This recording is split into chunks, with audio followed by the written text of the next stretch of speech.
មកនៅរាជធានីភ្នំពេញលោកនៅមានកំពុងស្ដាប់វិទ្យុជាតិកម្ពុជា AM 118 kHz និងវិទ្យុវត្តភ្នំ FM 105.7 MHz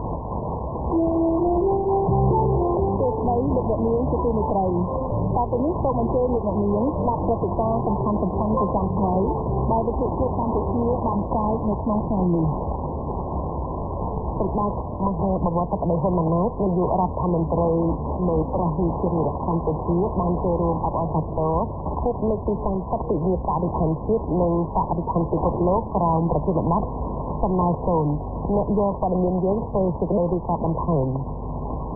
តាមរយៈបណ្ដាញសង្គមនៅថ្ងៃទី5ខែមិថុនាឆ្នាំ2026នេះសម្ដេចព្រះបតីបានថ្លែងថាទិវានេះរៀបចំឡើងដើម្បីលើកកម្ពស់ការយល់ដឹងអំពីបរិស្ថាននិងជំរុញចលនាប្រជាពលរដ្ឋរក្សាកងកម្លាំងប្រដាប់អាវុធមន្ត្រីរាជការគ្រប់លំដាប់ថ្នាក់ចាស់និស្សិតនិងសាធារណជនទាំងអស់ចូលរួមឲ្យបានថត់ថែក្នុងកិច្ចគាំពារបរិស្ថានការគ្រប់គ្រងសំរាមផ្លាស្ទិកនិងសំណល់រឹងដើម្បីរួមគ្នាការពារភពផែនដីយើងឲ្យមានភាពល្អស្អាតបៃតងនិងចីរភាពជាឧត្តមប្រយោជន៍ដល់សង្គមនិងមនុស្សជាតិគ្រប់ជំនាន់